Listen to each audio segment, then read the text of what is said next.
দর্শক, আজ আমাদের মাঝে উপস্থিত রয়েছেন এই প্রজন্মের তরুণ একজন সঙ্গীত শিল্পী।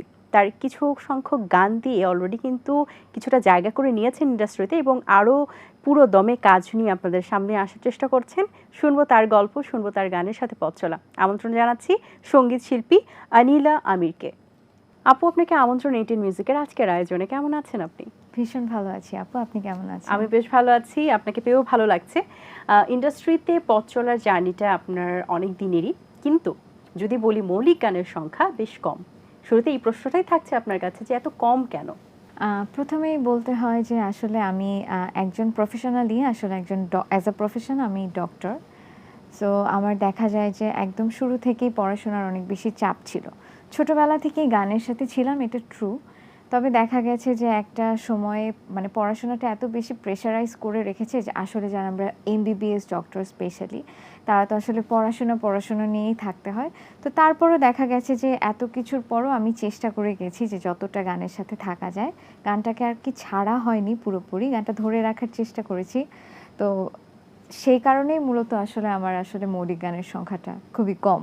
স্বাভাবিক, যেহেতু ডাক্তারি পেশাতে অনেক পড়তে হয় এবং পড়া কখনোই শেষ হয় না, নিজেকে আপডেটেড রাখতে হয় সব কিছু জায়গায়। তো বাবা একদম। মার সবসময় পছন্দের জায়গা থেকে ডাক্তার কিংবা ইঞ্জিনিয়ার, সেই জায়গা থেকে কি ডাক্তারি পেশায় আসা নাকি নিজেরও ভালো লাগা ছিল?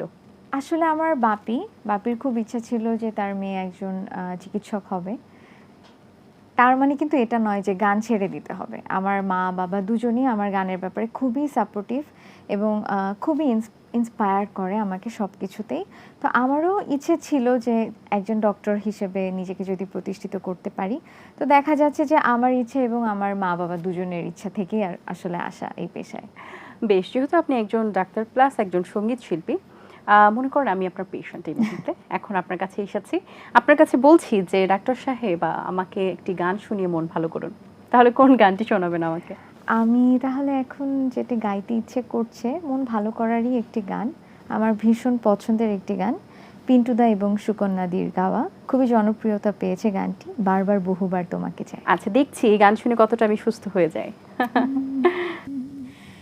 চলতি সময় থমকে দাঁড়ায়, জেগে জেগে স্বপ্ন দেখি হায়, তোমারই হাত ধরতে চাই ফাগুন হাওয়ায়। কি মায়ার কোন সে নেশায় বারে বারে মন ছুঁতে চায়, চেনা মুখ ঘোর পাক খায় চোখের পাতায়।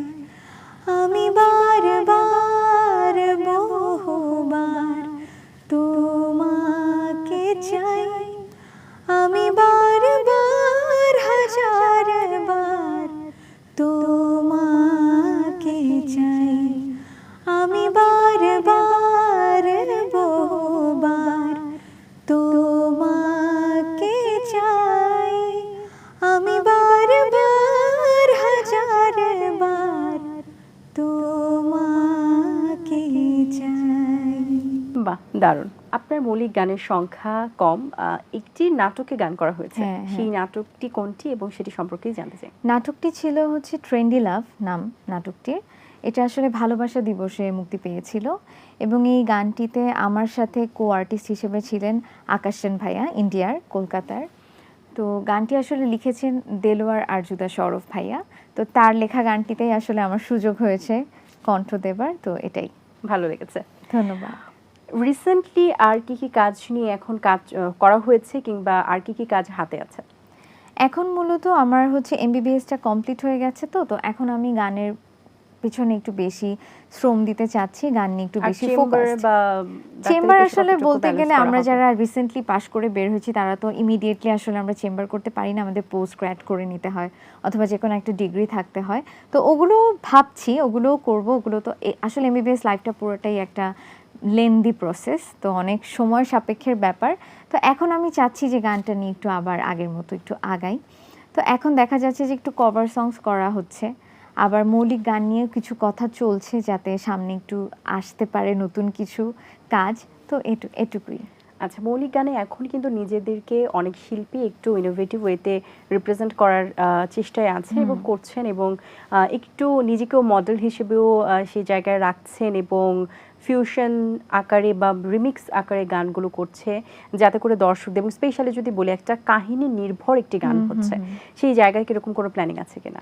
সেই জায়গায় অবশ্যই প্ল্যানিং আছে যে নিজে মডেল হবার, বা যেভাবে বললেন আপু আপনি যে কাহিনী নির্ভর না, স্টোরি বেস একটা যেটা আমরা করে থাকি, এগুলো আসলে দর্শক শ্রোতারা বেশি অ্যাট্রাক্ট হয় এগুলোর প্রতি। তবে আমার কাছে মনে হয় যে গানটার কাহিনী বা নিজে মডেল হওয়া ঠিক আছে, কিন্তু আমার কাছে মনে হয় যে গানটার টেস্ট এবং গানটার মান যেন ঠিক থাকে। তা আমার সাথে যাচ্ছে বা আমার জনরার সাথে যাচ্ছে এরকম গান, যেমন দেখা যায় যে আমার সাথে যাচ্ছে না কিন্তু জাস্ট ফর ভাইরাল আমি একটা গান গেয়ে দিলাম, তো এটা আসলে আমার ইচ্ছা নয়। আমরা আসলে যারা গানটাকে একদম একটা আর্ট হিসেবে বা প্রেয়ার হিসেবে দেখি, তারা আসলে গানের মানটা নিয়ে আসলে প্রথমে সেটাই চিন্তা করি, গানের কথা কেমন হবে, গানটার সুর কেমন হচ্ছে, আমার সাথে যাচ্ছে কিনা, দর্শক শ্রোতা ঠিকমতো নিচ্ছে কিনা, এগুলো আসলে প্রথমে রেখে এরপরে হচ্ছে দেখা যাবে যে কোনো স্টোরি এটার সাথে যেই স্টোরিটা যাচ্ছে, অথবা আমাকে অ্যাজ আ মডেল যাবে কিনা। যেমন আমার যে মৌলিক গানটা আছে এফে সুমন ভাইয়ার সাথে, ওটাতে আমি এবং সুমন ভাইয়া নিজেই, আমরা দুজনেই মডেল ছিলাম, তো এটুকুই আসলে। আচ্ছা, আপনি কিন্তু একটু রিয়েলিটি শোতে ছিলেন, জি। যেটির নাম হচ্ছে খুদে গানরাজ, হ্যাঁ। যেটা মোটামুটি খুবই ফেমাস, সকলেই জানে। তো খুদে গানরাজের প্রথম সিজনে আপনি ছিলেন, জি। কেমন ছিল এক্সপিরিয়েন্স? আসলে এক্সপিরিয়েন্স, তখন আমি খুবই ছোট, একদম 3-তে পড়ি বলা যায়, যে অনেক ছোট আমি তখন। তো আমার গানের হাতেখড়ি ছিল আমারই বাসার একদম পাশে একটা আন্টির থেকে, যেমন আমরা শিখি না ছোট ছোট সারেগামা, ঝিকঝিক ঝিকঝিক চলে রেলগাড়ি, এরকম ধরনের গান। কিন্তু আমার মূলত গান শেখা শুরু হয়েছে ছায়ানট থেকে। তো ছায়ানটে আমার 8 বছরের কোর্স ছিল। তখন যখন খুদে গানরাজটা আসলো, রেজিস্ট্রেশন করতে বলা হলো, তখন আমি ছায়ানটে মাত্র ভর্তি পরীক্ষা দিয়েছি, এবং ছায়ানটে আমার হয়েও গেছে, তখন চান্স পেয়ে যাই। এবং একই সাথে 1 বছর হলো আমি ছায়ানটে ঢুকেছি। তো তখন দেখলাম যে খুদে গানরাজের রেজিস্ট্রেশন চলছে, আর আমার মা বাবা দুজনেই হচ্ছে অনেক চাইতেন যে আমি আসলে গান নিয়ে আগাই, গানে কিছু ভালো কিছু করি, যেহেতু গানটা শিখছি তো ভালো কিছু যাতে করতে পারি। তো আমার মায়ের ইচ্ছাতেই আসলে খুদে গানরাজ রেজিস্ট্রেশন করা, দেন অডিশন রাউন্ড, এবং প্রথম অডিশন যখন দিতে চাই, আমার মনে আছে এখন না হয় অনেকটা ভয় কেটে গেছে, একটা স্টেজে একটা মাইক, একটা লাইট, ক্যামেরা, অ্যাকশন, এগুলোর সামনে গান গেতে গেতে দীর্ঘ বছর একদম চেষ্টা বা শ্রম সব কিছু, এক্সপিরিয়েন্স সব কিছু নিয়ে এখন দেখা যায় যে অনেকটা ফ্রিলি সব কিছু করতে পারি। কিন্তু মনে আছে যে প্রথম যখন আমি স্টেজে উঠেছিলাম 3বার ঢোক গিলেছিলাম গানের মাঝখানে। তো এটা আসলে এখন অনেক ফানি মনে হচ্ছে, কিন্তু তখন আসলে এটা খুবই আমার কাছে অনেক টেন্সড এবং ভয়ানক একটা জিনিস, মোমেন্ট ছিল যে আমার গান নিবে, আমি কোনোদিন কারোর সাথে, এত বড় মাপের শিল্পী যারা আছেন তাদের সামনে আমি কোনোদিনও আগে গান গাইনি। তো আজকে গাইছি, কেমন না কেমন হবে, আমি কি পাবো কি না। তো ছোটোবেলায় আমাদের যেরকম একটা মিক্সড ফিলিং থাকে, তো সেরকমই একটা ভয়পূর্ণ ফিলিংও, আবার খুব ভালো লাগারও ফিলিংস ছিল। আচ্ছা, মনে আছে প্রথম কোন গানটি গেয়েছিলেন সেখানে? প্রথম আমি গান গেয়েছিলাম, অডিশন রাউন্ডে গিয়েছিলাম বেল ফুল এনে দাও চাই না বকুল, নজরুল সঙ্গীত একটি। বা তখন এত ছোট বয়সে নজরুল সঙ্গীত গাওয়ার একটা চ্যালেঞ্জ নেওয়াটাও একটা সাহসিকতার বিষয়। এটা তো গেল আপনার খুদে গানরাজের, আমরা স্টোরিটা শুনছিলাম। এরপরে কিন্তু আপনি ইন্ডিয়াতেও অনেক রিয়েলিটি শোতে ছিলেন, জি। এবং সেই সাথে যিনি আমাদের লিজেন্ডারি শিল্পী শ্রদ্ধেয় বাপ্পি বাপ্পি লাহিড়ীর লাহিড়ী সামনেও স্যার, আপনার জি। গান গাওয়ার সৌভাগ্য হয়েছে, সেই এক্সপিরিয়েন্সটাও জানতে চাই। সেই এক্সপিরিয়েন্সটাও একটা মজার, ছোট্ট একটা মজার কাহিনী আমি শেয়ার করছি। বাপ্পি লাহিড়ী স্যার আমার খুবই পছন্দের একজন মানুষ। ওনাকে আসলে আমরা যতটা মনে করি যে অনেক গাম্ভীর্যপূর্ণ একজন ব্যক্তিত্ব বা অনেক রাগী মানুষ হবে, আসলে উনি একদমই তার উল্টো। মানে উনি এত বাচ্চাদেরকে আদর করে, যে কোনো মানুষকে এতটা কাছে টেনে নেয়। আমি যদি ইন্ডিয়াতে যেয়ে, কলকাতাতে যেয়ে আমি কম্পিটিশনটা না করে আসতাম, উনি যদি আমাদের জাজ না হতেন, তাহলে আমি বিশ্বাস করতাম না। কেউ যদি আমাকে এসে বলতো, তাহলেও দেখা যেত যে আমি বিশ্বাস করছি না।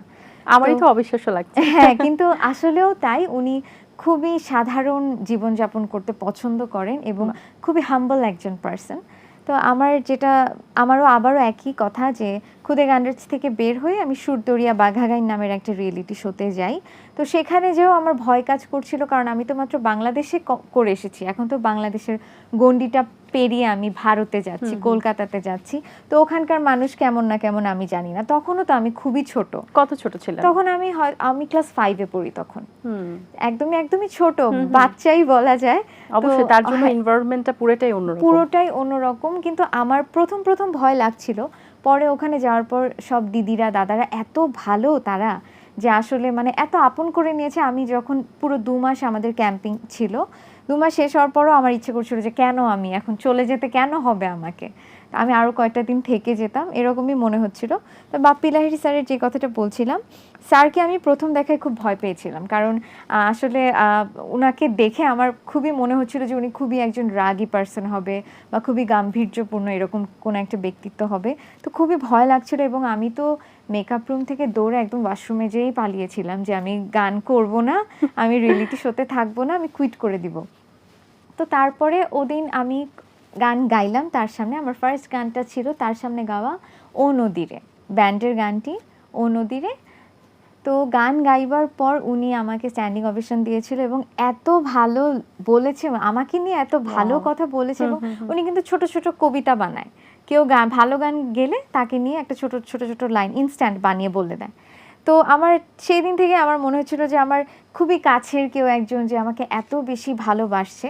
তো আস্তে ধীরে আমি করলাম কি, তার প্রতি আমার ভয়টা কাটতে লাগলো। এবং আমার মনে আছে আমি ছোটবেলা থেকে পেইন্টিং করি, আমার খুব পছন্দ ড্রয়িং করা। তো আমি তাকে এঁকেছিলাম, একটা কাগজে তাকে এঁকেছিলাম। তো আমার যারা আরও কো আর্টিস্ট ছিলেন, যারা আমার আরও ক্যান্ডিডেট ছিলেন, তো তারা সবাই মিলে ওই কাগজটা নিয়ে স্যারকে দেখিয়ে দিয়েছিল, একটা রাউন্ডে দেখিয়ে দিয়েছিল। তো স্যার ওটা দিয়েও আবার আমাকে একজন আর্টিস্ট হিসেবে, যে পেইন্টার হিসেবে আবার একটা কবিতা বানিয়ে আমাকে শুনিয়েছিলেন। বাহ, আসলেই খুবই নাইস এক্সপিরিয়েন্স, এবং সেই সাথে এরকম একজন লেজেন্ডারি শিল্পীর কাছ থেকে প্রশংসা পাওয়া কিন্তু অনেক বড় একটা অ্যাচিভমেন্ট।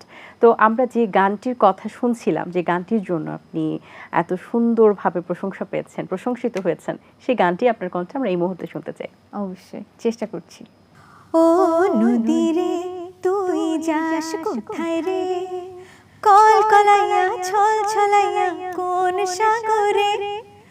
ও নদী রে তুই যাস কোথায় রে, কল কলাইয়া ছল ছলাইয়া কোন সাগরে। যাস যেখানে না তুই আমারে, যাস যেখানে না তুই আমারে। ও নদী রে তুই যাস কোথায় রে, কল কলাইয়া ছল ছলাইয়া কোন সাগরে। ও নদী রে তুই যাস কোথায় রে, কল কলাইয়া ছল ছলাইয়া কোন সাগরে। বাহ, দারুণ। আসলে এখন আপনি খুব সুন্দরই গেয়েছেন, আমরা এখন বুঝতে পারছি। ধন্যবাদ। তো এখন যেহেতু অনেকেরই আইডিয়াল থাকে কিন্তু গানের, হ্যাঁ, যে আমি তার সাথে কাজ করতে চাই, বা যদি বলি যে 80s 90s যারা সঙ্গীত শিল্পী আছেন তারা তো লেজেন্ডারি সঙ্গীত শিল্পী, তারা তো আছে। এই প্রজন্মে যদি কারোর সাথে কাজ করার আপনার সুযোগ হয়, বা আপনার কাছে অপশন থাকে যে অমুকের সাথে আপনি ডুয়েট গাইতে পারবেন বা কাজ করতে পারবেন, সেক্ষেত্রে কাকে চুজ করবেন? ডুয়েট যদি গাইতে হয়, আমার খুব পছন্দের সঙ্গীত শিল্পী কম্পোজারও ইমরান ভাইয়া।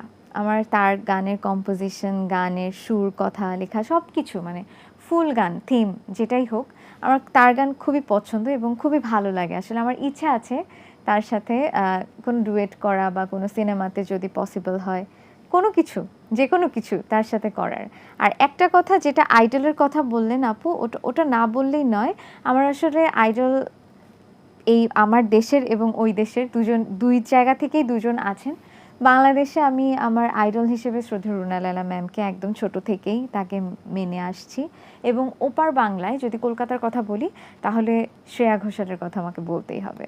এবং আমার একটা স্বপ্নই আছে যে আমি যদি কোনো দিন, মানে এই পৃথিবীতে আমি যতদিন থাকি, আমি যেন শ্রেয়া ম্যামকে একটু ছুঁয়ে দেখতে পারি কখনো। অবশ্যই আমরা চাই আপনার এই স্বপ্নটা পূরণ হোক। বেশ, অনেক চমৎকার লেগেছে আপু আড্ডাটা দিয়ে। নিঃসন্দেহে আপনি চমৎকার গান করেন। আরও একটি গান আপনার আমরা শুনবো, কিন্তু যাওয়ার আগে এই যে প্রিয় দর্শক শ্রোতা যারা এতক্ষণ আমাদেরকে শুনছিলেন, দেখছিলেন, তাদের উদ্দেশ্যে কিছু বলবেন। দর্শকদের উদ্দেশ্যে বলতে চাই যে ছোট থেকে যেহেতু গান করে এসেছি, মাঝখানে অনেকটা গ্যাপ হয়ে গিয়েছিল, তো এখন আবার গান নিয়ে আগাতে চাচ্ছি। তো আমি আশা করব যে আপনারা আমাকে আগে যেভাবে ভালোবাসা দিয়েছিলেন এখনও ঠিক তার থেকেও বেশি, আরও বেশি ভালোবাসা দিবেন আমার গানের জন্য, এবং আমার জন্য অনেক বেশি দোয়া করবেন, যেহেতু একজন চিকিৎসক হিসেবেও নিজেকে প্রতিষ্ঠিত করতে হচ্ছে আমাকে, পাশাপাশি আবার সঙ্গীত শিল্পী হিসেবেও। তো দুটো জার্নি আমার আসলে অনেক বেশি কষ্টসাধ্য এবং চ্যালেঞ্জিং, দুটোকে একসাথে আসলে কন্ট্রোল করে নিয়ে যাওয়া, কোর্স করে নিয়ে যাওয়া। তো আমি চাইবো আপনারা আমার জন্য অনেক বেশি দোয়া করবেন, এবং সর্বোপরি শেষে এটিএন বাংলাকে অনেক বেশি ধন্যবাদ আমাকে এত সুন্দর আয়োজনে আমন্ত্রণ জানাবার জন্য, এবং আপু আপনাকে অসংখ্য ধন্যবাদ এত সুন্দর উপস্থাপনার জন্য। ইউর মোস্ট ওয়েলকাম আপু, আপনাকে অনেক ধন্যবাদ। এবারে আমি একটু আমার প্রিয় দর্শকদের থেকে বিদায় নিয়ে আসি। দর্শক, আশা করছি আজকের আয়োজন ভালো লেগেছে। আজ এই পর্যন্তই, দেখা হবে আগামী পর্বে নতুন কোনো অতিথির সঙ্গে। সেই পর্যন্ত ভালো থাকবেন, সুস্থ থাকবেন, এটিএন বাংলার সাথেই থাকবেন এবং গান শুনবেন এটিএন মিউজিকে। জি আপু, শেষ গান কোনটি থাকছে? শেষ গানটি চেষ্টা করছি শ্রদ্ধা সামিনা ম্যামের গাওয়া, সামিনা চৌধুরী ম্যামের বিখ্যাত একটি গান, আমার মাঝে নেই এখন আমি। বাহ, খুবই সুন্দর একটি গান, দারুণ একটি গান, চলুন। গা গা পারে রে সানি সা সা সা গা মা গা, গা গা পারে রে সানি সা সা সা গা মা গা, লা লা লা লা লা লা লা, আহা